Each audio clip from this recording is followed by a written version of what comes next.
దేవునికి స్తోత్రం. దేవుని యొక్క పరిశుద్ధ నామములో ప్రభువునందు ప్రియ సహోదరి సహోదరులందరికీ నా వందనములు తెలియచేస్తూ ఉన్నాను.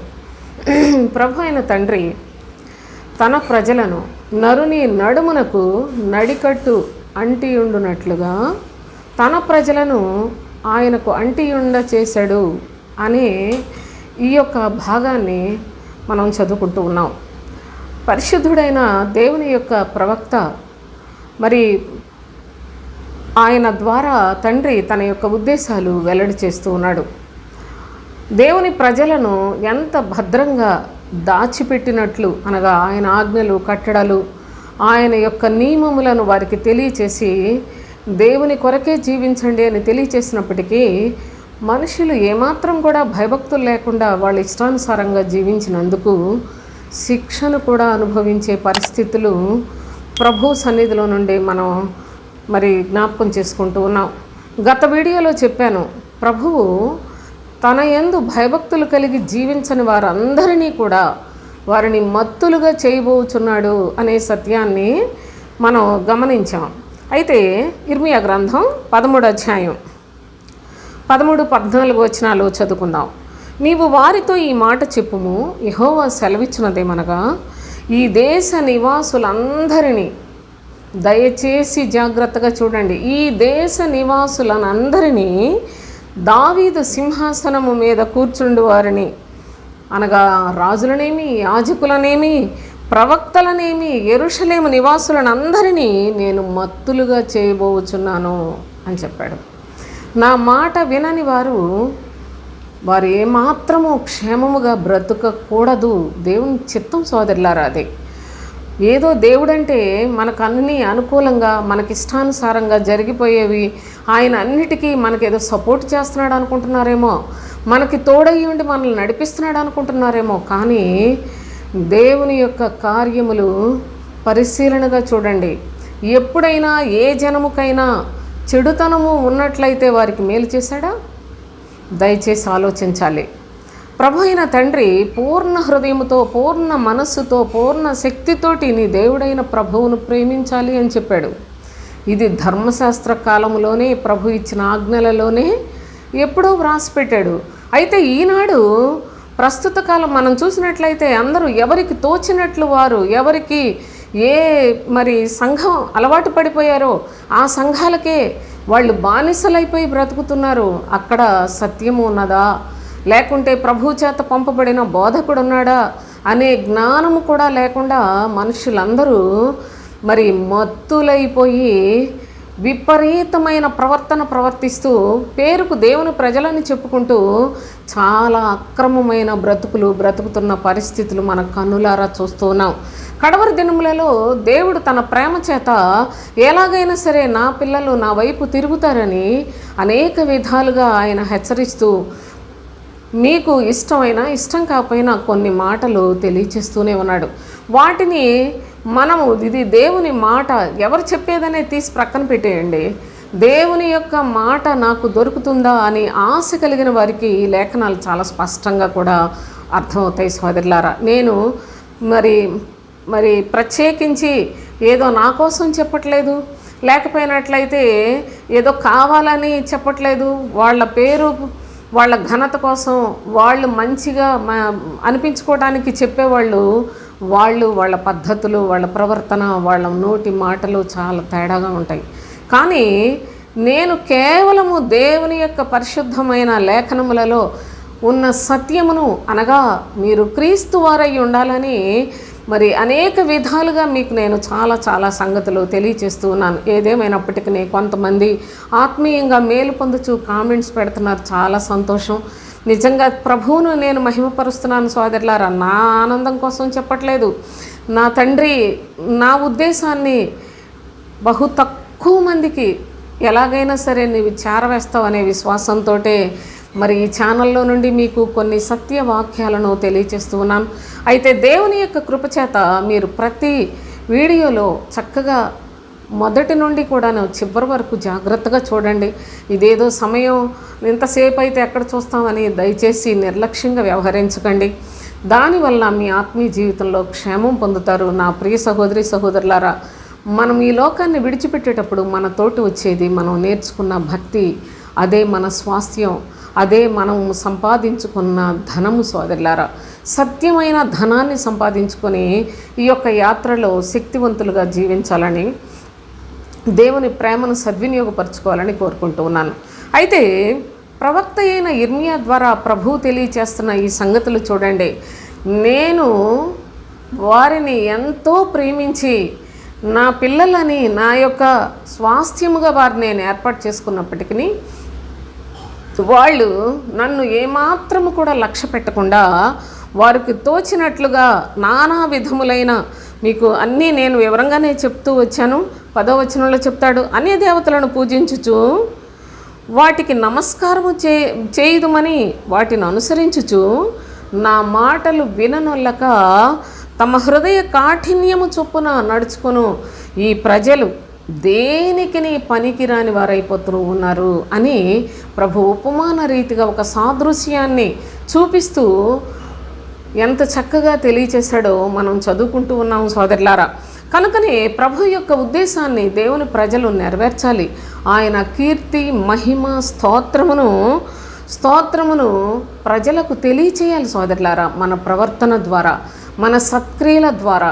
అంతేగాని మేము దేవుని నమ్ముకున్నాం, చర్చికి వెళ్ళొస్తున్నాం, మాకు చాలా భక్తి ఉన్నదని మనలో మనము పొరబడినట్లయితే మనకు మనమే హాని చేసుకున్న వారం అవుతామనే సత్యాన్ని కూడా గమనించండి.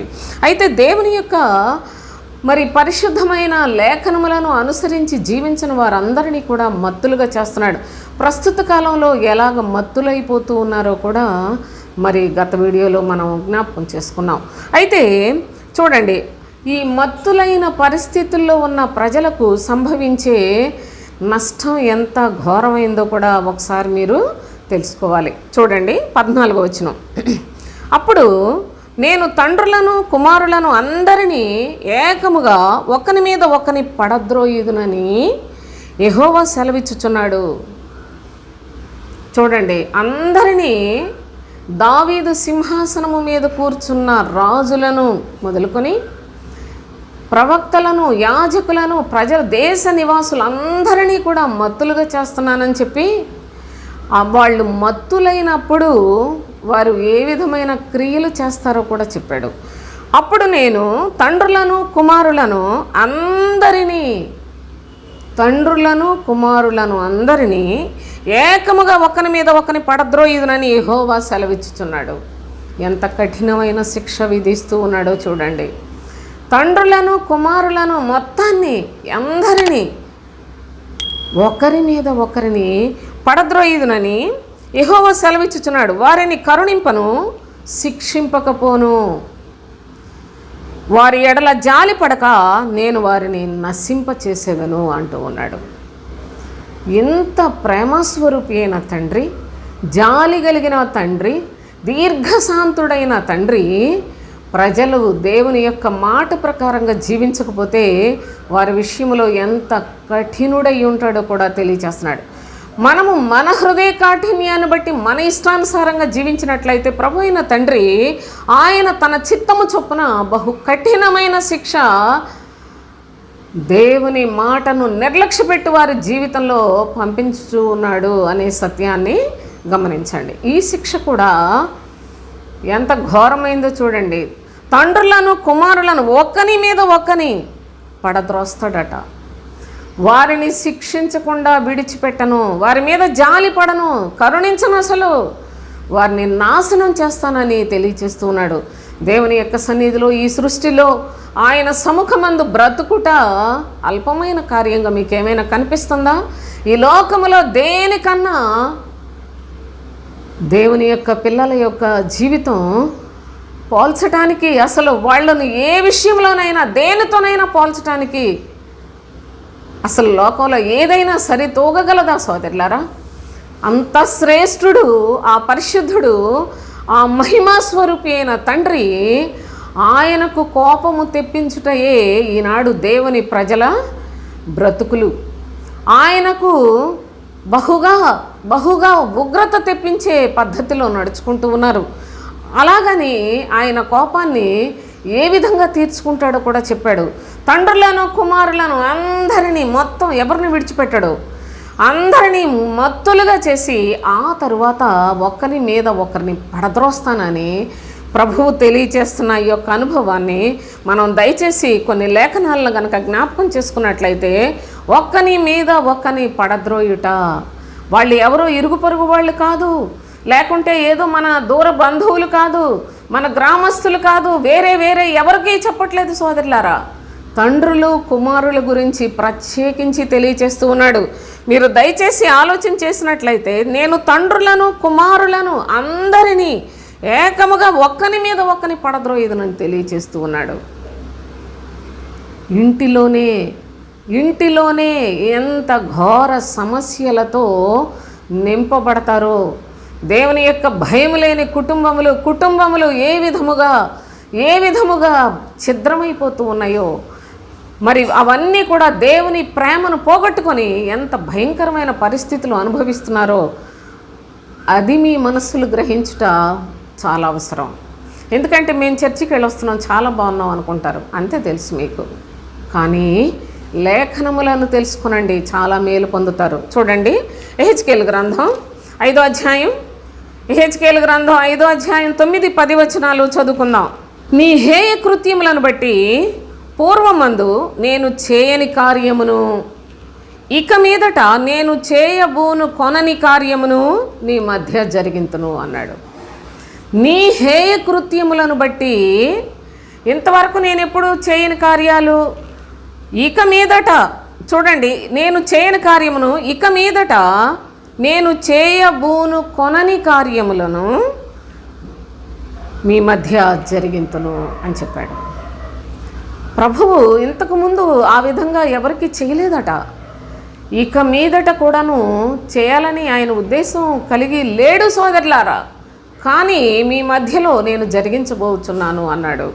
ఎవరి మధ్యలో జరిగిస్తూ ఉన్నాడు, ఎవరు ఈ హేయ కృత్యములు చేయుచున్నవారు అనే సంగతులు మరి మీ మనస్సుతో మీరు చూడగలిగినట్లయితే, మనలో ఎన్ని హేయ కృత్యములు ఉన్నాయో, దేవుని లేఖనములను మనం ఎంత అపార్థము చేసుకొని అబద్ధ బోధకుల యొక్క పిచ్చి మాటలకు పిచ్చి చేష్టలకు బానిసలమై ఎంతగా దేవునికి వ్యతిరేకంగా బ్రతుకుతూ ఉన్నామో ఈ లేఖనాలను మీరు చాలా జాగ్రత్తగా గమనించవలసిన అవసరత ఉంది. ఎందుకనగా ప్రజల యొక్క స్థితి ఎంత చండాలంగా ఉందో కూడా ప్రభువు తెలియచేస్తూ ఉన్నాడు. చూడండి, 6వ వచనం నుంచి చదువుదాం.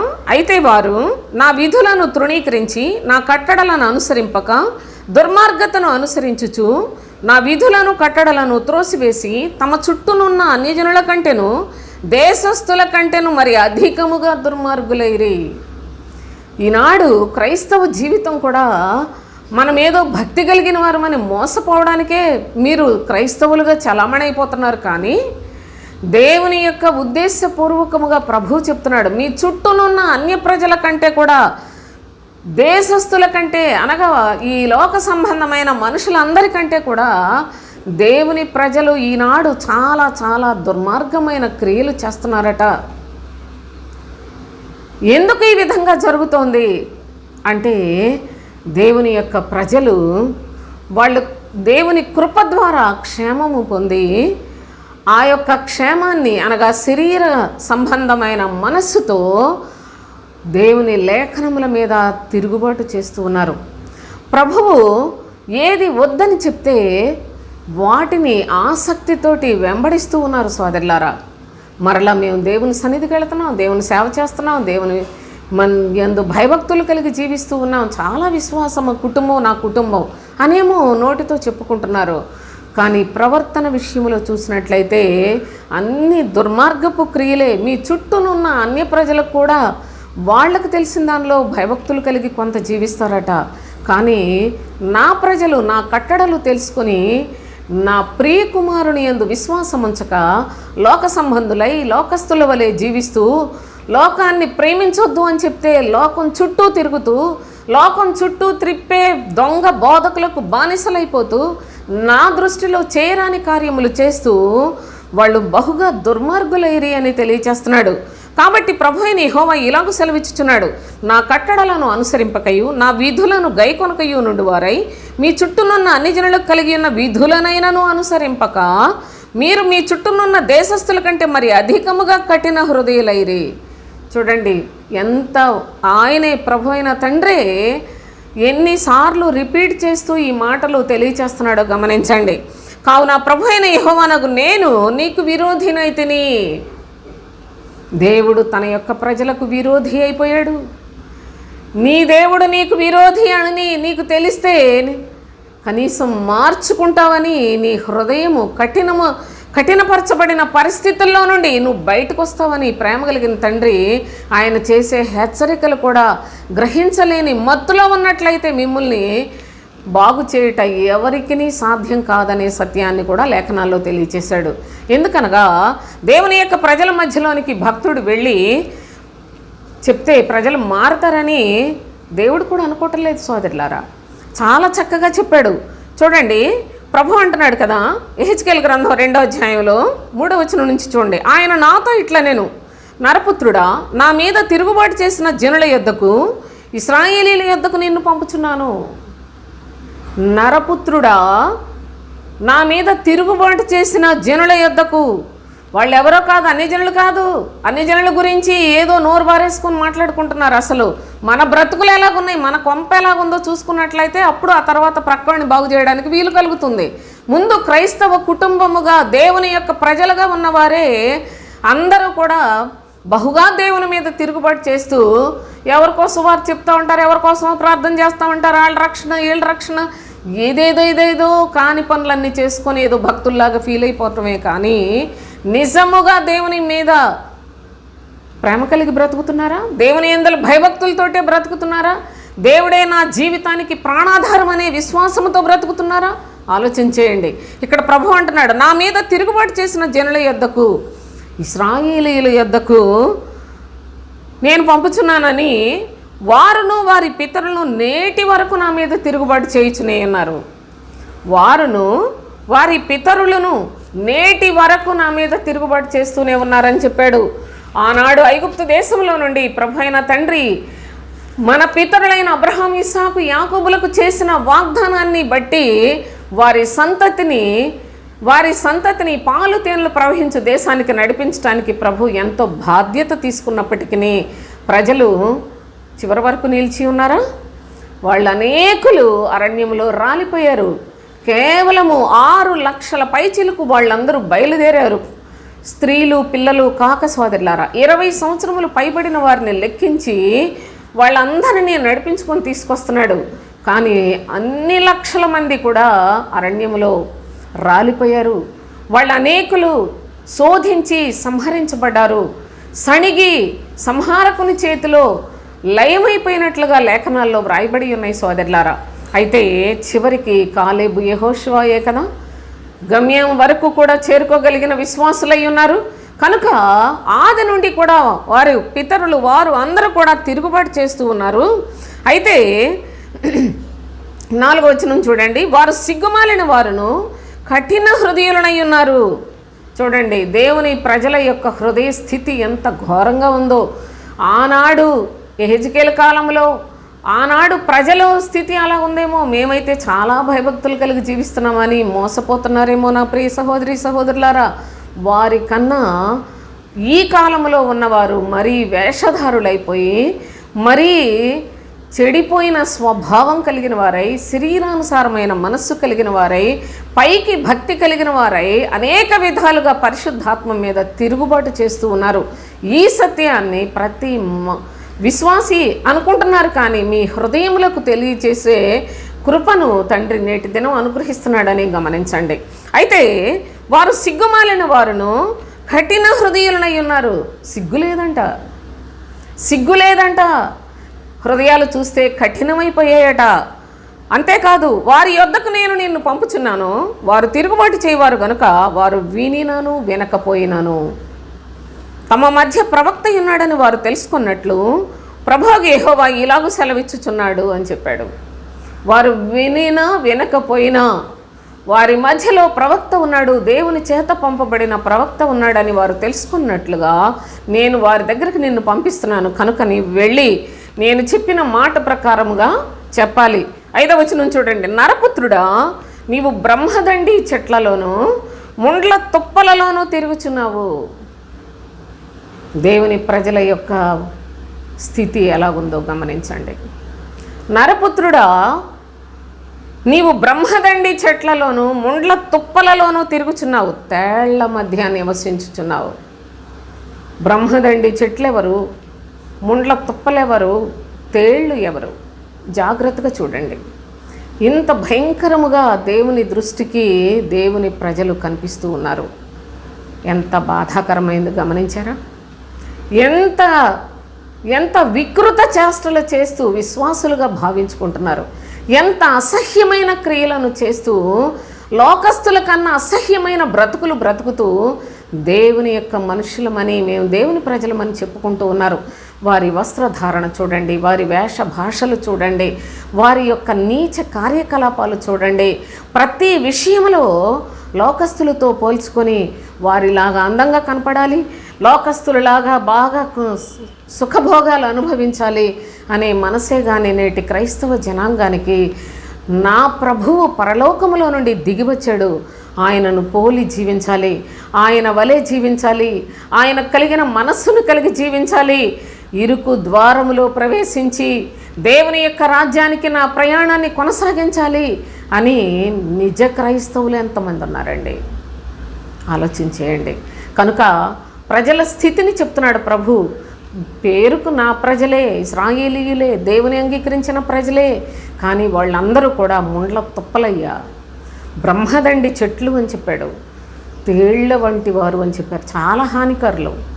తేలు కుడితే హాయిగా ఉంటుందా? జాగ్రత్తగా ఆలోచించండి సోదరులారా. తేళ్ల వంటి వారు అన్నాడు. అంతేకాదు, వాళ్ళు సిగ్గుమాలిన వారు అని చెప్పాడు.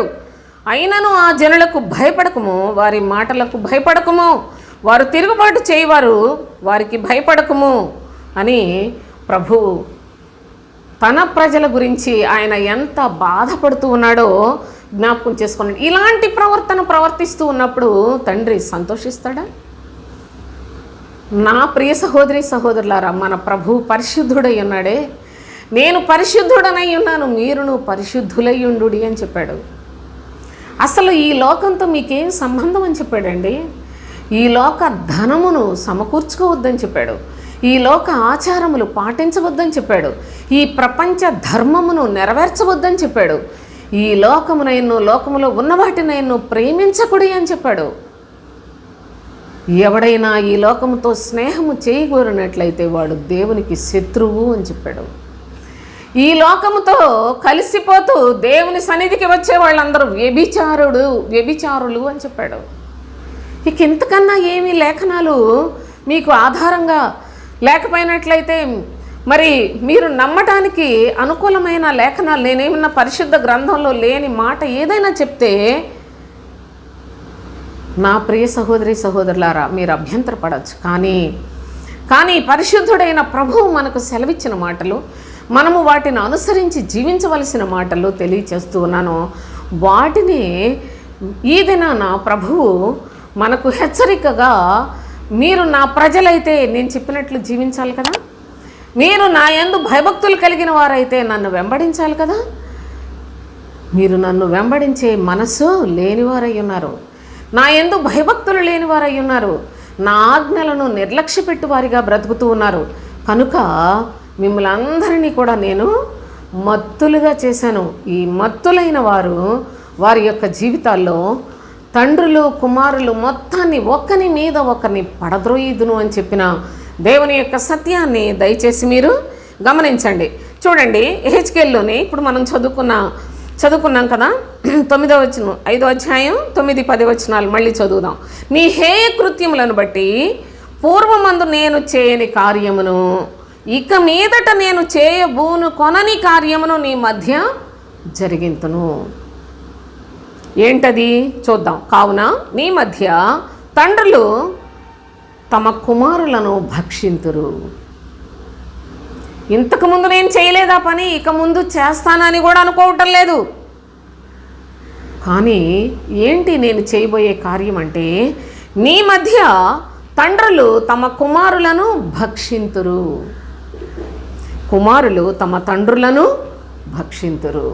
నా ప్రియ సహోదరి సహోదరులారా, ఇలాంటి శాపం కొరకేనా మనం దేవుని యొక్క ప్రజలమైంది? ప్రభువు యొక్క ఉగ్రత పాలగుటక మనం దేవుని సన్నిధికి వచ్చింది. దేవుని యొక్క నామములో బ్రతుకుతున్న మన బ్రతుకులు ప్రతి అణువు కూడా ఒక దినాన ప్రభు పరీక్షిస్తాడండి. ఈ లోకస్తులకు వాళ్ళకి ఒకటే శిక్ష, కానీ దేవుని పిల్లలకు, దేవుని అంగీకరించేమని చెప్పుకుంటున్న ప్రజలందరికీ చాలా చాలా దేవుని యొక్క మహా కఠినమైన శిక్షలు కూడా ఉన్నాయనే సత్యాన్ని గమనించండి. ఇలాంటి కఠినమైన శిక్షలు ఉన్నాయని ప్రభు తెలియచేస్తే ఇంక దేవుణ్ణి నమ్ముకోవడం ఎందుకు, దేవుడి దగ్గరికి వెళ్ళినా శిక్షలు అయితే దేవుణ్ణి నమ్ముకోవడం ఎందుకు అనైనా ఆలోచిస్తారు. కానీ ప్రభువును సంతోషపెట్టాలి. ఆయన నా కొరకు తన ప్రాణాన్ని ఘోరమైన సిలువలో నన్ను విడిపించుటకు, నాకు విడుదల కలుగు చేయుటకు, నన్ను విమోచించుటకు ఆయన ప్రాణాన్ని పెట్టాడు. కనుక నా ధర్మాన్ని న్యాయముగా నేను కూడా నిర్వర్తించాలి, ప్రభు సాక్షిగా బ్రతకాలి, ప్రభు కొరకే బ్రతకాలి అనే కృతజ్ఞత భావం మనం కలిగి ఉండొద్దా? ఆలోచించేయండి. లేని వారందరి గతి తండ్రులు కుమారులను భక్షిస్తారట, కుమారులు తండ్రులను భక్షిస్తారు. భక్షించుట అనగా సోదరులారా, ఒక్క కుటుంబంలో తల్లి, తండ్రి, పిల్లలు అయితే ఆ యొక్క కుమారులు వాళ్ళనేమో తండ్రి తినేస్తాడట, కుమారులేమో తండ్రిని తినేస్తారట. ఎంత ఘోరమైన బ్రతుకండి ఇది. అలాంటి కుటుంబం, దాన్ని కుటుంబం అని మనం చక్కగా ఎంత మరి పైకి చక్కగా ముసుగేసుకున్నట్లు బ్రతికినప్పటికీ నిజాన్ని ప్రభు తెలియచేస్తున్నాడు. నా యందు భయభక్తులు కలిగి జీవించుట అనేది, భయభక్తులు చర్చికి వెళ్ళడం కాదండి. చర్చికి వెళ్ళినంత మాత్రం వెళ్ళాలి కాదంటలేదు, కానీ చర్చికి వెళ్ళినంత మాత్రాన మనం భక్తులం కాదు, భయభక్తులు కలిగిన వారం కాదు సోదరులారా. దేవుని యొక్క వాక్యాన్ని చదువుకొని, లేకపోతే ఏదో ప్రార్థన చేసుకొని మన మట్టుకు మనము జాగ్రత్తగా ఉంటున్నాం అనుకుంటూ భక్తి కలిగిన వారమని అది పాత పద్ధతి. కానీ క్రీస్తునందు ప్రతి ఒక్కరూ లేఖనములను అనుసరించి జీవించాలి. బోధకులు మరి విశేషముగా విశ్వాసులకు మాదిరిగా జీవించవలసిన అవసరత ఉంది. బోధకులు వాళ్ళ పని వాళ్ళకి అయిపోయిందని, ఏదో ప్రసంగం చెప్పేస్తే పని అయిపోయిందని చర్చి పెట్టారు కనుక, ఆదాయం వస్తుంది కనుక వాళ్ళు దాంతో సరిపెట్టుకునే దుర్మార్గులే సోదరులారా. నీతి విరోధులు తప్పుడు బోధలు చేస్తారు అని కూడా అపోస్తులుడైన పేతురు చాలా చక్కని మాట వ్రాస్తాడు తన యొక్క 2వ పత్రికలో. అయితే మరి అపోస్తులుడైన పౌలు వీళ్ళందరూ ధర్మ విరోధులు అని వ్రాసిపెట్టాడు. ఈ దొంగ బోధకుల గురించి, వీళ్ళకి ధర్మం అంటే తెలియదు, దానికి విరోధముగా బోధలు చేస్తూ ఉంటారు. నీతి గురించి తెలియదు, నీతి సూర్యుని గురించి తెలియదు, క్రీస్తు గురించి, క్రీస్తు బోధ గురించి తెలియదు, కానీ వాళ్ళు బోధకులైపోతారు. కనుకనే నీతి విరోధులు అని చెప్తాడు. ఇక భక్తుడైన మరి పౌలైతే చాలా విస్తారంగా ఈ అబద్ధ బోధకుల గురించి తెలియచేస్తూనే వచ్చాడు. అంతేకాదు ప్రభు అయిన క్రీస్తు, ఆయన క్రీస్తు విరోధులు అని సంబోధించాడు. అపోస్తులుడైన యోహాను క్రీస్తు విరోధులు వస్తారని మీకు తెలుసు కదా, అనేకులైన క్రీస్తు విరోధులు లోకంలో బయలుదేరిపోయారని అపోస్తుల కాలంలోనే క్రీస్తు విరోధులు బయలుదేరి ఉన్నారు. కనుక సోదరులారా, ఈ లేఖనాలన్నీ మన కొరకే వ్రాయబడ్డాయి. వీటన్నిటినీ మరి మీరు ఎంతవరకు చదువుకొని ఉన్నారో, గ్రహించారో నాకైతే తెలియదు. కానీ తండ్రి అయిన దేవుడు, ఆయన యెహోవా కృప కలిగిన వాడు, ఆయన కృప నిరంతరం ఉండును. తన యందు భయభక్తులు కలిగిన వారి విషయంలో నిజముగా ఆయన నిత్యము వారికి తోడై ఉంటాడు అనే సత్యాన్ని గమనించండి. అయితే చూడండి, యెరూషలేము చుట్టూ పర్వతాలు ఉన్నట్లు ప్రభువు తన యందు భయభక్తులు కలిగిన వారి చుట్టూ ఉంటాడు అనే, అసలు అలాంటి మాటలు మన కొరకు భద్రంగానే దాచిపెట్టాడు అంటే ఆ విషయాలను బట్టి మనం దేవుని ఎడల కృతజ్ఞత కలిగి దేవునికి ఇష్టానుసారముగా జీవించవలసిన వారం అయి ఉండగా మనం ఎంతసేపు ఏం సంపాదించుకుందాం, ఏం తిందాం, ఏం త్రాగుదాం, ఏమి ధరించుకుందాం, లోకంలో చక్కగా ఏ విధంగా సుఖం అనుభవిద్దాం, ఘనంగా బ్రతుకుదాం అని ఈ లోకములో రాలిపోయే బ్రతుకుల కొరకు ఇంత అపేక్షతో పరుగులెడుతున్నారు. కానీ పరలోకము శాశ్వతమైన జీవము కొరకు, నిత్య జీవాన్ని సంపాదించుకున్నట్టు కొరకు ఈ లోకములో ఉన్నంత వరకు శరీరాన్ని నిష్ప్రయోజనమైందిగా చూడాలి. శరీరము దాని ఇచ్చలను సిలువ వేసుకుని బ్రతకాలి. శరీరము దాని యొక్క మనస్సు మరణము గనుక ఆత్మ సంబంధిగా బ్రతకాలనే వాంఛ కలిగి బహుగా ప్రయాసతో ప్రభువును వెంబడించవలసిన క్రైస్తవులు నేటి దినాన లోకం చుట్టూ త్రిప్పబడుతూ తిరుగుతూ అదే బోధలని, అదే అబద్ధాన్ని నమ్ముకొని బ్రతుకుతూ ఉన్నారు.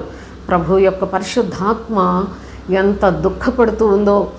నా ప్రియకుమారుడైన యేసుక్రీస్తు సిలువను వారి మధ్యలో ప్రదర్శించినప్పటికీ వారు ప్రభు వైపు తిరగటానికి ఇష్టపడరు. వాళ్ళకు శరీర కోరికలే ప్రాణాధారమట అని తండ్రి కూడా తన ప్రవక్తల ద్వారా కఠినముగా ఈ హెచ్చరికలు చేస్తూ ఉన్నట్లు లేఖనాల్లో మనం చూస్తూ ఉన్నాం. సోదరులారా, తండ్రులను కుమారులు భక్షిస్తూ ఉంటే కుమారులు తండ్రులను భక్షించే శాపకరమైన స్థితిని ఇక్కడ తెలియచేస్తూ, ఈ ప్రకారముగా నేను నీకు శిక్ష విధించి నీలో శేషించిన వారిని నలుదిశలా చెదరగొట్టుదును. చూడండి, ఇంకా ఎవరైనా సరే శేషముగా మిగిలిపోయినట్లయితే వారిని చెదరగొడతానని చెప్తున్నాడు. సోదరులారా, చెదరగొట్టినట్లయితే నలుదిశలా చెదరగొడతాడట. ఎక్కడెక్కడికో చూడండి, మన గ్రామంలో ఉంటే మనం అందరికీ తెలిసిన వాళ్ళగా మరి అన్ని విషయాల్లో వాళ్ళతోటి ఏకీభవించి కొన్ని కార్యకలాపాల్లో మన మీదకి ఎవరైనా గొడవ చేసినా అందరూ మనకి సహాయపడతారు.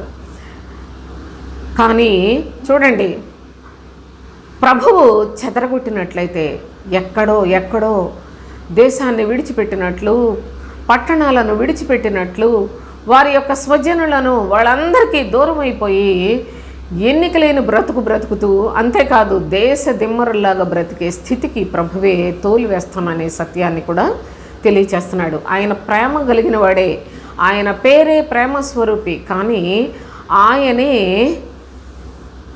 భక్తిహీనులను నిర్మూలన చేస్తాడనే సత్యాన్ని తెలుసుకునండి. ఆయన రక్షించబడి వారికి దేవుని యొక్క శక్తిగా ఉంటాడట. జాగ్రత్తగా చూడండి. కానీ భక్తిహీనులకు ఆయన చాలా ప్రతిదండన చేస్తాడట సోదరులారా. అంతేకాదు, విశ్వసించుచున్న వారికి, క్రీస్తు బోధయందు లక్ష్యముంచిన వారికి ఆయన మూలరాయిగా, మూల్యమైన వాడుగా ఉంటాడు. క్రీస్తును అంగీకరించిన వారందరికీ కూడా ఆయన అడ్డు బండగా, అడ్డు రాయిగా ఉంటాడనే సత్యాన్ని, వీటన్నిటి గురించి చాలా విపులంగా చాలా వీడియోస్ చేశాను నేను. దయచేసి మరి వాటిని కూడా మీరు చూడడం వల్ల మీ ఆత్మీయ జీవితంలో చాలా ప్రయోజనం పొందుతారు. సరే, ఇక్కడ చూసినట్లయితే తండ్రులు కుమారులను భక్షిస్తారు. ఎలా భక్షిస్తారు? ఆ తండ్రి అనుకుంటాడు, నా కొడుకుని నేను చాలా బాగా పెంచుతున్నాను, చాలా ప్రేమగా పెంచుకుంటున్నాను, మరి గొప్పగా పెంచుతున్నాను, మంచి కాస్ట్లీ బట్టలేసి పెంచుతున్నాను, చాలా విలువగా పెంచుకుంటున్నాను, అందరికంటే నా కొడుకు ఘనంగా ఉండాలని బాగా పెంచుకుంటున్నాను అని వాళ్ళని శరీర సంబంధంగా ఊహలలోనికి తీసుకొని వెళ్ళిపోతూ ఉంటారు. గొప్పోడనని, ఏదో మా డాడీకి నేనంటే ఎంతో ప్రేమని, ఇలాగా ఊహలేసి వదిలారా. ఇవన్నీ నిజాలు కావు, ఇది సత్యం కాదు. కుమారులను తండ్రులు భక్షిస్తూ ఉంటే కుమారులు కూడా మరి వాళ్ళు కూడా తండ్రుల చేత భక్షించబడుతూ ఉన్నారు. చూడండి ఎంత విడ్డూరమైన క్రియ. అందుకే ప్రభు అంటున్నాడు, ఇంతకుముందు నేను చేయనిది ఇక మీదట చేయబోను, అలాంటి కార్యాన్ని మీ మధ్యలో జరిగిస్తున్నాను. అందరూ ఒకరినొకరు భక్షించుకునే పరిస్థితులు అని చెప్తున్నాడంటే శరీర సంబంధమైన ప్రేమ ఎంత ప్రమాదకరమైందో గమనించండి. మా పిల్లలు చిన్నప్పుడు అసలు పిల్లల్ని చేరదీసి వాళ్ళు చిన్న పిల్లలప్పుడే మేము ప్రభువులోకి రావడం, ప్రభువునందు మామూలుగా ఏదో నమ్ముకున్న వాళ్ళలాగా కాదు సోదరులారా, ఎలాగైనా దేవుని యొక్క రాజ్యానికి చేరాలి అనే నిజానికి క్రీస్తు బీజమునకు దేవుడు మమ్ములను పుట్టించాడని నేను చాలా ధైర్యంగా చెప్తూ ఉంటాను. అయితే పిల్లల్ని కనీసం చేరదీయరు, ముద్దులు పెట్టుకోరు. లేకపోయినట్లయితే పిల్లలు మరి అసలు మీరు వాళ్ళతోటి సరదాగా గడపరేంటి అనేసనని మరి ఆనాడు మా కుటుంబీకులు చాలామంది ప్రశ్న వేస్తూ ఉండేవాళ్ళు, మమ్మల్ని ప్రశ్నిస్తూ ఉండేవాళ్ళు. కానీ మాకంత సమయము లేదు. చిన్న పిల్లలప్పుడే మరి 2 సంవత్సరాలు 3 సంవత్సరాల పిల్లల ఆ టైంలోనే మరి మేము ప్రభువునందు జీవించడం ప్రారంభించాం. ఆ టైం నుంచి అసలు ఖాళీ ఉండేది కాదు. చదువుకోవటం, ఇంట్లో పనులు చేసుకోవడం, బయటకు వెళ్ళి రావడం, పరిచర్య చూసుకోవడం, ఎన్ని విధాలైన పరిస్థితుల్లో అయినా అలాగ శరీర ప్రేమ అది వ్యర్థమని తెలుసు సోదరులారా. కనుకనే ఈనాటికి నా బిడ్డలు దేవుని యొక్క సన్నిధిలోనే భయభక్తులు కలిగి జీవించే కృప వరాన్ని కలిగి ఉన్నారు అని కూడా నేను రూఢీగా చెప్తాను. ఎందుకంటే వాళ్ళని శారీరకంగా ప్రేమించినట్లయితే మేము ఆనాడే వారిని భక్షించిన పరిస్థితులు ఉండేవి. వాళ్ళు కూడా మమ్మల్ని శారీరకంగానే ఉపయోగించుకుంటారు. కానీ మా పిల్లలు దేవుని యందు భయభక్తులు కలిగి జీవించాలి అనే ఆశ నిత్యం, ఈ బిడ్డలు నీ రాజ్యంలో చేరాలి తండ్రి, మేమందరూ నా దీన కుటుంబం నీ రాజ్యంలో చేరాలని చాలా చాలా మరి ఆశతోటి వారిని పెంచేమే. కానీ సోదరులారా, మరి ఆత్మ సంబంధులుగానే బ్రతకాలని పెంచాం. కానీ లోకపరంగా ఎక్కడ దేనికి కూడాని కనీసం వారి విషయంలో పిల్లలు మరి లోకపరంగా వాళ్ళు అలాగున్నారు ఇలాగున్నారని పోల్చుకొని ఒక్కరోజు కూడా వాళ్ళ ఎడల మేము ప్రవర్తించలేదు. వాళ్ళు ఏది చెప్తే అది వినడం కానీ, వాళ్ళు ఇది కావాలంటే కొనివ్వడం కానీ ఎప్పుడూ చేయలేదండి. కనుకనే దేవుని యొక్క శ్రేష్టమైన సంగతిలో అంటే మీకు సడన్గా వినేవారికి అయితే ఏదో గొప్పగా అతిశయంగా చెప్పుకున్నట్టు ఉంటుంది. కానీ మేము తెలిసిన వారు మా చుట్టుప్రక్కల ఉన్న వాళ్ళందరికీ కూడా తెలుసు సోదరులారా.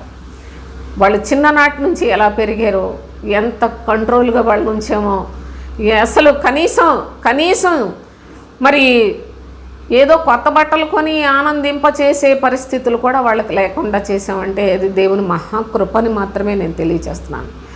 కొత్త బట్టలు కొనుక్కోవడం అనేది, ఆ బట్టలు కూడాని ఏదో ఒకటి ఉన్న వాటిల్లో ఎంత మరి చీపైన బట్టలు అలాంటివి తీసుకోవటం.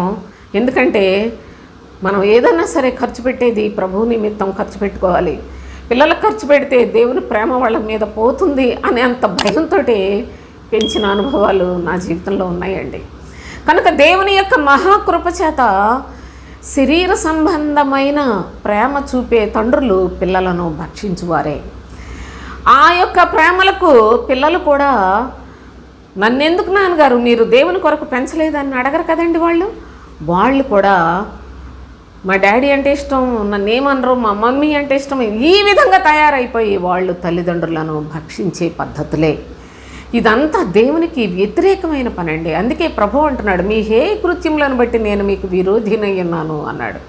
దేవుని దృష్టిలో అది హేయ కృత్యములు, శరీర సంబంధమైన ప్రేమలు హేయ కృత్యములు సోదరులారా. అనగా అసహ్యమైన కార్యములు, అనగా చెడు కార్యములు. పిల్లలను ప్రభు కొరకు పెంచాలి, ఆత్మ సంబంధులుగా పెంచాలి. ఈనాడు బోధకులు వాళ్ళ పిల్లలను చూస్తున్నాం, వాళ్ళ ద్వారా వీడియోలు చేయించి వాళ్ళ డ్యాన్సులు, వాళ్ళ కుప్పిగెంతులు, వాళ్ళు ఏదో పెద్ద గొప్పోళ్ళలాగా వాళ్ళని ఎంత ప్రదర్శిస్తూ ఉన్నారో, వాళ్ళకి రకరకాల బట్టలు. అసలు వాళ్ళ యొక్క పరిస్థితి చూస్తే నాకు చాలా భయం వేస్తుందండి. వీళ్ళు అసలు దేవుని మనుషులేనా? దేవుని పేరు చెప్పుకునే చీకటి కార్యాల్లో మునిగి తేలుతున్న అపవాది సంబంధులు. కనుక ఇలాంటి జ్ఞానాన్ని మనం సంపాదించుకోవాలి అంటే ప్రభు ఎడల అత్యాసక్తి ఉన్న వారికి మాత్రమే ప్రభు వాటిని ప్రత్యక్షపరుస్తాడు అనే సత్యాన్ని కూడా దయచేసి గమనించండి. అయితే దేవుని యొక్క లేఖనములలో మరి యొక్క అనుభవాన్ని కూడా జ్ఞాపకం చేసుకున్న హోషేయ గ్రంథం 4వ అధ్యాయం, హోషేయ గ్రంథం 4వ అధ్యాయం 6వ వచనం చదువుకున్నాం. నా జనులు జ్ఞానము లేని వారై నశించుచున్నారు, నీవు జ్ఞానమును విసర్జించుచున్నావు గనుక నాకు యాజకుడవు కాకుండా నేను నిన్ను విసర్జింతును. నీవు నీ దేవుని ధర్మశాస్త్రము మరచితివి గనుక నేనును నీ కుమారులను మరతును. చూసారా ఎలాంటి నియమాలు పెట్టాడో? ప్రభువు ఎంత స్పష్టంగా తెలియచేస్తున్నాడో దయచేసి చూడండి. నా జనులకేమో జ్ఞానం లేదు, పోనీ జ్ఞానాన్ని నేర్పిద్దామా అంటే మాకు అక్కర్లేదు అంటున్నారు. ఈనాడు నేను చెప్తున్నాను సోదరులారా, ఒక దినాన మీరు చూస్తారు, ఇప్పుడే చూస్తే ధన్యులు. ఈ లోకములో దేవుని ప్రజలని చెప్పుకుంటున్న వారు ప్రస్తుతం కనీసం అసలు 90% అందరూ కూడా ఇలాంటి హేయకృత్యములకు బానిసలే, ఇలాంటి భయంకరమైన దుష్కార్యములకు దుర్మార్గతకు బానిసలే. తండ్రులు కుమారులను భక్షించువారే, కుమారులు తండ్రులను భక్షించు పరిస్థితులే. కానీ మనస్సుతో దేవుని వెంబడించి దేవుని ఇష్టాన్ని నెరవేర్చాలని రోషం కలిగి తండ్రులు పిల్లల్ని పెంచినట్లయితే ఆ కుటుంబాలు దేవుని యందు భయభక్తులు కలిగి జీవించడానికి వీలు పడుతుంది. అందరూ కూడాను ఈ విధముగా ఒకరినొకరు భక్షించుకునే దౌర్భాగ్యపు స్థితిని కలిగి దేవుని ప్రజలని చెప్తున్నారు. ఎటు చూసినా ముండ్ల తుప్పలే, ఎటు చూసినా బ్రహ్మదండి చెట్లే సోదరులారా, ఎక్కడ చూసినా తేళ్లే కనిపిస్తున్నాయి. కానీ దేవుని సమాజంలో దేవుని పిల్లలు ఏరండి? అసలు ప్రభు చిత్తాన్ని నెరవేరిస్తేనేనండి ఆయన అంగీకరించేది మనల్ని ఎవరినైనా. చూడండి, ఇక్కడ ఇంకా చెప్తున్నాడు, నా జనులు జ్ఞానము లేని వారై నశించుచున్నారు, నీవు జ్ఞానమును విసర్జించుచున్నావు. ఇక దేవుని పక్షంగా పనిచేసే వాళ్ళే పాస్టర్లు అనుకుంటున్నారు, కానీ జ్ఞానమును విసర్జించుచు ఉన్నారు. కనుక నీవు నాకు యాజకుడవు కాకుండా నేను నిన్ను విసర్జిస్తాను అని చెప్తున్నాడు.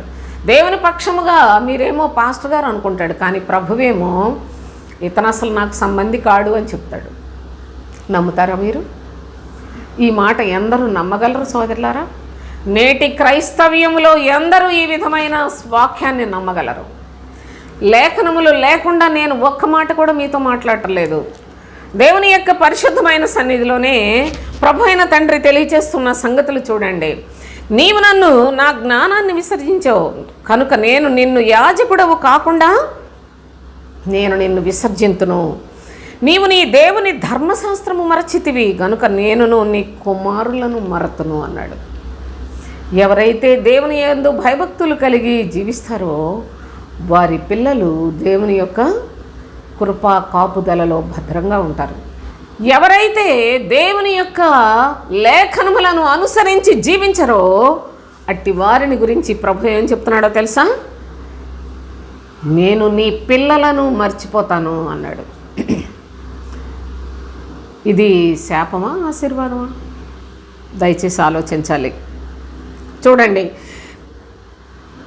నీవు నాకు యాజకుడవు కాకుండా నిన్ను విసర్జింతును, నీవు నీ దేవుని ధర్మశాస్త్రము మరచితివి గనుక నేనును నీ కుమారులను మరతును అని చెప్పాడు. దేవుని యొక్క పని చేయటానికి ఎన్నో అర్హతలు కావాలి. దేవుని యొక్క పని చేసేవాడు ప్రభువు చేత పంపబడాలి. ఆ యొక్క పరిచారకుడు చాలా సామర్థ్యము కలిగిన వాడై ఉండాలి. దేవుని సన్నిధికి నా పని చేయమని ప్రవక్తలను పిలిస్తే అయ్య బాబోయ్ తండ్రి మేము దేనికి పనికిరాము, మమ్మల్ని నీ పని ఎలా చేయగలమయ్యా అని వాళ్ళు భయపడి వణికిపోయారండి. కానీ ప్రస్తుత కాలంలో ప్రతోడు ఏ అర్హత లేదు, ఏది లేదు, అన్ని నానా రకాల నీచ కార్యాలన్నీ చేసే వాడు ఈనాడు పాస్టర్ వేషం వేసుకోవటాన్ని సులభంగా అనుకుంటున్నాడు. అలాంటి వాడు దేవుని యొక్క నమ్ముకున్నామనుకున్న ప్రజలను చాలా భ్రమ పెట్టి మోసం చేసి వాళ్ళందరినీ కూడా నాశనం చేస్తూ వాడు దేవుని సేవకుడునని అనిపించుకుంటున్న వాళ్ళే బోలెడంతమంది లక్షల మంది ఉన్నారు. కనుక దేవుని యొక్క శ్రేష్టమైన లేఖనాలను ప్రభువు చక్కగా మనకు విభాగించి ఆయన రొట్టె వీరిచి అనగా శ్రేష్టమైన జీవపు మాటలు మనకు విభాగించి నేర్పిస్తూ ఉన్న సత్యాన్ని కూడా దేవుని యొక్క లేఖనాల్లో దయచేసి మీరు గమనించండి. ఎక్కడైతే దేవుని యందు భయం కలిగి ఉన్నారో అట్టి వారి పిల్లలు ప్రభు వారి చుట్టూ ఆయన దూతలను కావలిగా ఉంచుతాడు. ఎవరైతే దేవుని యొక్క భయభక్తులు విడిచిపెట్టారో అలాంటి కుటుంబములలో వారి పిల్లలను తండ్రి మర్చిపోతాననే సత్యాన్ని కూడా తెలియచేస్తూ ఉన్నాడు. మీరు దయచేసి ఈ యొక్క అనుభవాన్ని ఒకసారి చూడండి. ఆదికాండంలో 22వ అధ్యాయం మొదటి 2 వచనాలు చదువుకుందాం. ఆ సంగతులు జరిగిన తరువాత దేవుడు అబ్రహామును పరిశోధించెను. ఎట్లనగా ఆయన అబ్రహామా అని పిలువగా అతడు చిత్తము ప్రభువా అనెను. అప్పుడు ఆయన, నీకు ఒక్కడై ఉన్న నీ కుమారుని అనగా నీవు ప్రేమించు ఇస్సాకును తీసుకుని మోరియా దేశమునకు వెళ్ళి అక్కడ నేను నీతో చెప్పబోవు పర్వతముల్లో ఒకదాని మీద దహన బలిగా అతనిని అర్పించమని చెప్పాడు. ఈ సంగతి తెలియని వాళ్ళు ఎవరు ఉంటారో అందరికీ తెలుసు, కానీ అలాగూ జీవించాలని అందరికీ తెలుసు. అదే దేవుని యొక్క లేఖనాల్లో ఉన్న పరమరహస్యం. వాక్యాలైతే తెలిసిపోతాయి, అక్షర జ్ఞానాన్ని సంపాదించుకున్న వాళ్ళు కోకొల్లలో, కానీ ఆ అక్షర జ్ఞానాన్ని మీకు మీరే హాని చేసుకోవడానికి ఉపయోగించుకుంటూ ఉన్నారు.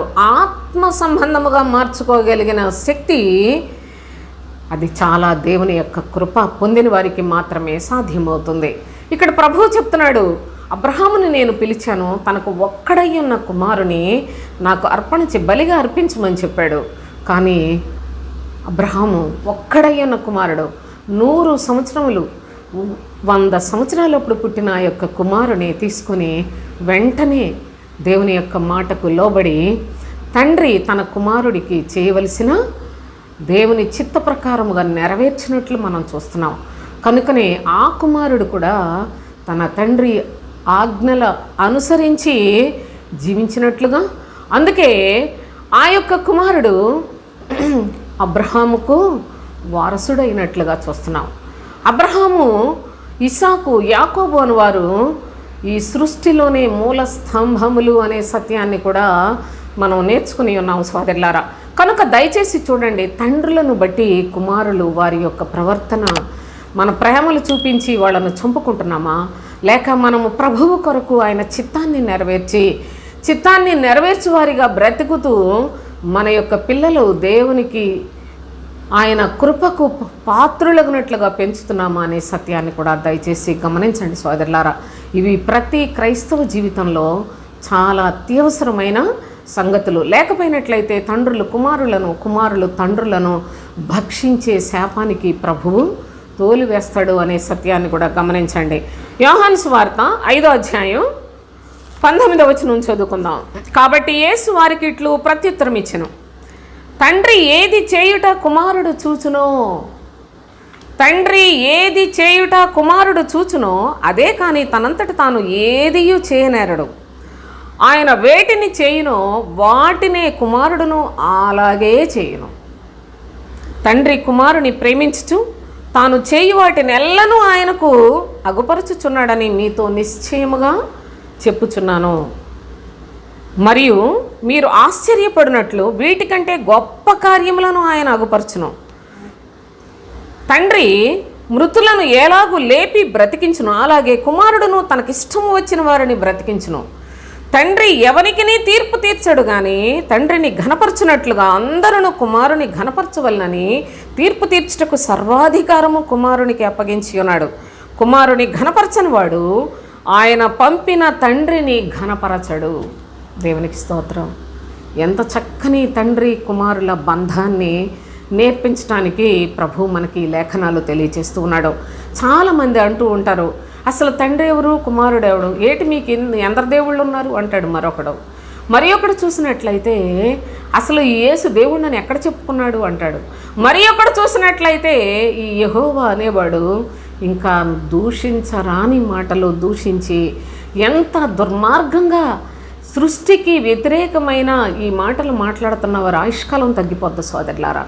దేవుని యొక్క పరిశుద్ధతను, దేవుని ప్రియకుమారుని అంగీకరించి లోబడి విధేయత కలిగి విశ్వాసముతో జీవించువారు దేవునితో కూడా సదాకాలము ఉంటారనే సత్యాన్ని నా ప్రియ సహోదరులారా దయచేసి వినుచున్న మీరు విశ్వాసంతో గమనించండి. ఎందుకు అసలు ప్రభు ఇలా చెప్పాడు? తండ్రి కుమారుడు ఈ యొక్క బంధం ఏంటి? ఆయన ప్రభు అయిన యేసుక్రీస్తు దేవుని కుమారుడు కదా, ఆయన పరలోకంలో నుండి దిగివచ్చాడు కదా. ఎందుకు ఆయన ఈ విధంగా మనకు తండ్రి ఏది చెప్పాడో అదే కుమారుడు చేస్తాడు, తండ్రి ఇష్టాన్నే కుమారుడు నెరవేరుస్తాడు, తండ్రి ఏ విధంగా మృతుల్లో నుండి లేపాడో లేపగలడు, అలాగే కుమారుడు కూడా అలాగే చేస్తాడు అని అసలు ఈ యొక్క ఈ యొక్క చిన్న భాగంలో మీకు నేను ఒక 4 అంశములుగా ఈ సంగతిని నేను చెప్పగలను సోదరులారా. తండ్రి ఏది చేయుట కుమారుడు చూచునని మొదటిగా చెప్పాడా?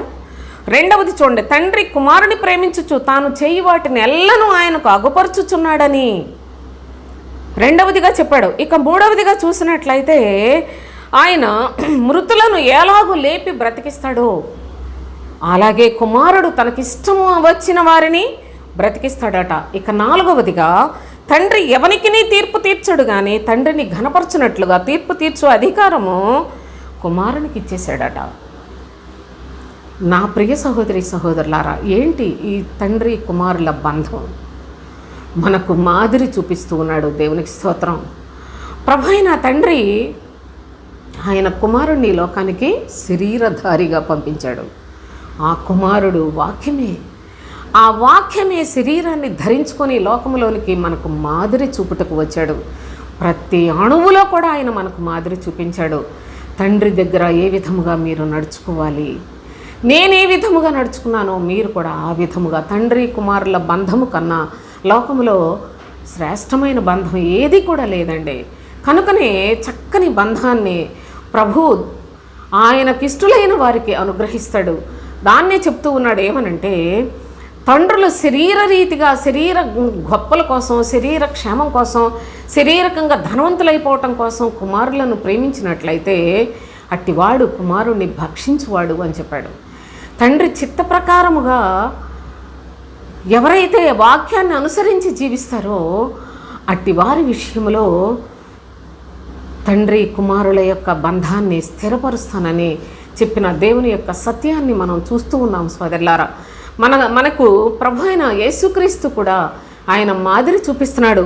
నా తండ్రి ఏది చేస్తే నేను అదే చేస్తాను, నా తండ్రికి ఏది ఇష్టమో నేను అదే చేస్తాను, నా యొక్క ఇష్టాన్ని నేను నెరవేర్చుకున్నటకు రాలేదు అని ప్రభు పలుమార్లు చెప్పినట్లుగా కూడా లేఖనాల్లో చూస్తాం.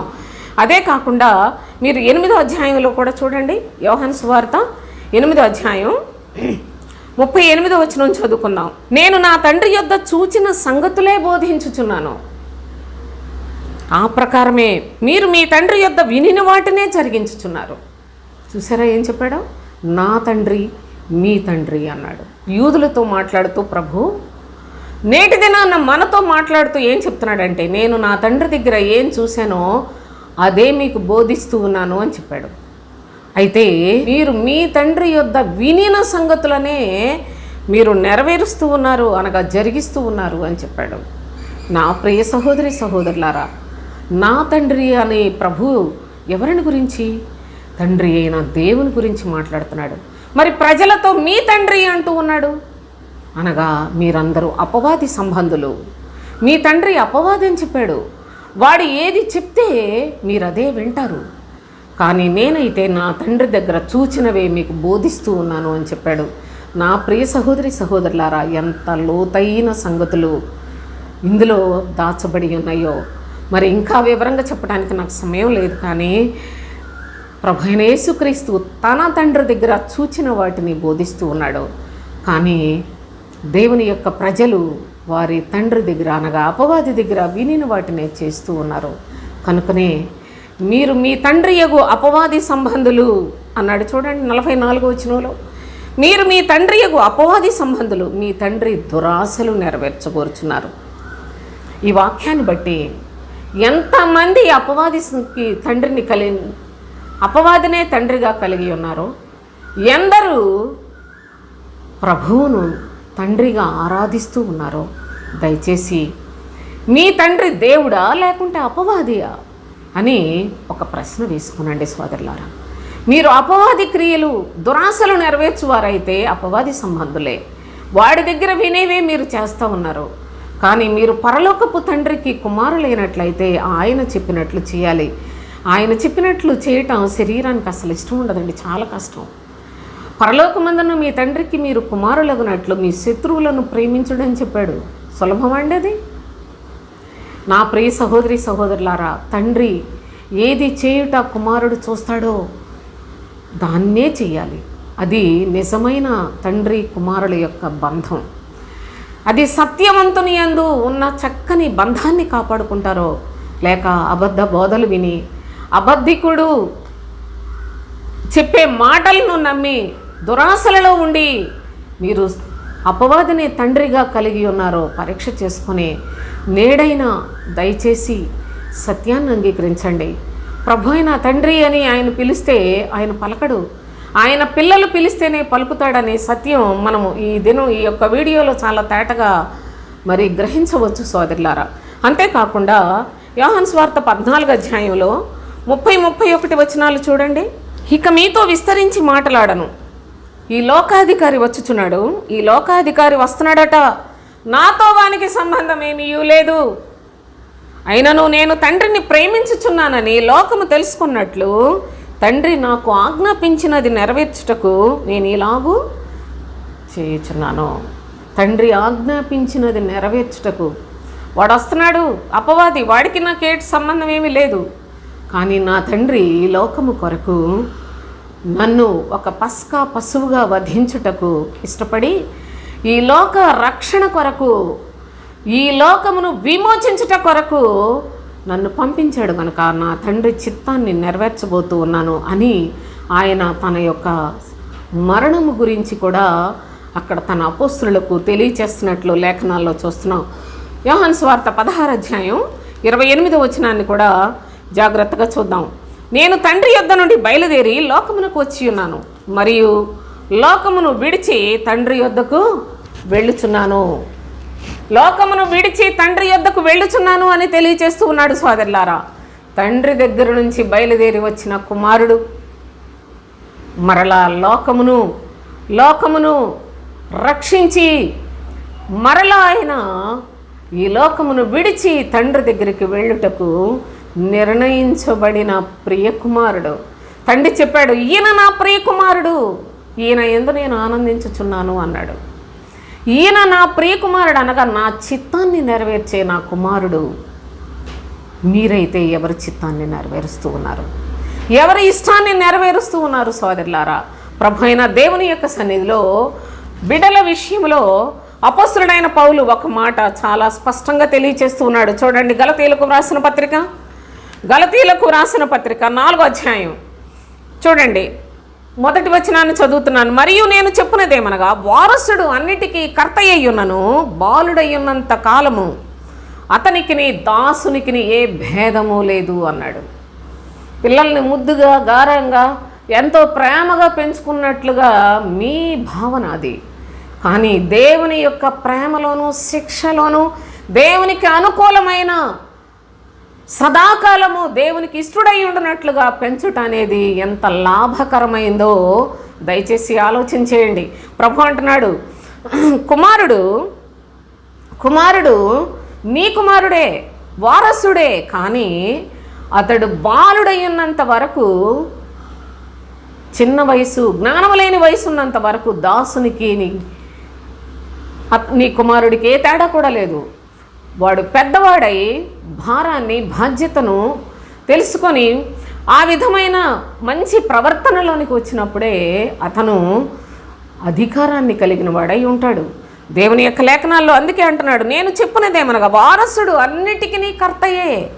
నీ గర్భం నుండి పుట్టిన నీ కొడుకు సపోజ్ నీకు వారసుడే, కానీ బాలుడై ఉన్నంత వరకు అతనికి నీ దాసునికి ఏ భేదము లేదని చెప్పాడు. మీ బిడ్డలను దాసులుగా చూడగలరా సోదరులారా?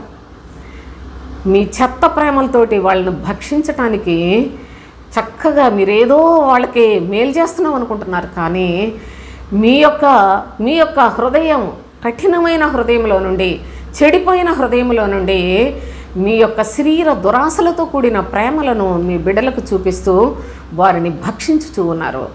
కానీ దేవుని యొక్క శ్రేష్టమైన సన్నిధిలో ప్రభువు ఆత్మ కలిగిన వారు వారి యొక్క పిల్లలను దాసులుగా చూడగలరు.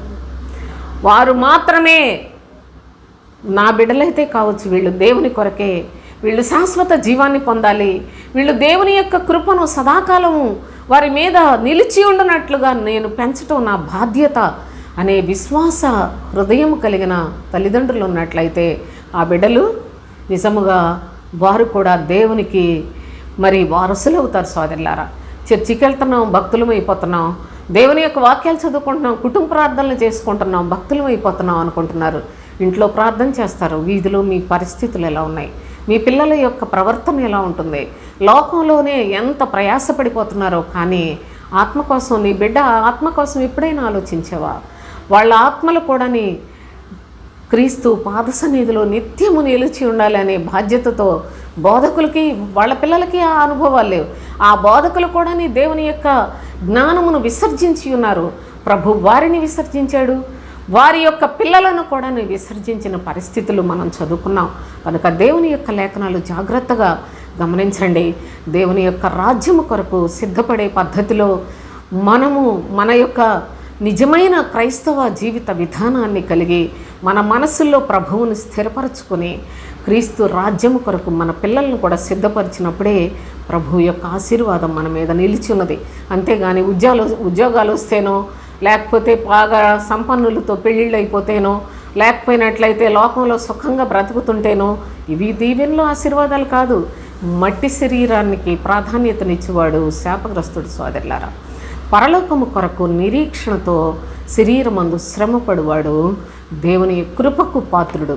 కనుక ప్రభు అయిన తండ్రి ఆయన మాటలు నిర్లక్ష్య పెట్టిన వారిని, ఆయన మాటలను విసర్జించిన వారిని, వారందరికీ కూడా కఠినమైన శిక్షలు విధించాడు అనే సత్యాన్ని ఈ యొక్క లేఖనముల్లో నుండి మనం నేర్చుకున్నాం. దయచేసి ఈ లేఖనాలు, ఈ వాక్యాన్ని మీకు తెలిసిన వారికి, కొంతమంది క్రైస్తవులు అనబడుచున్న వారికి షేర్ చేయండి.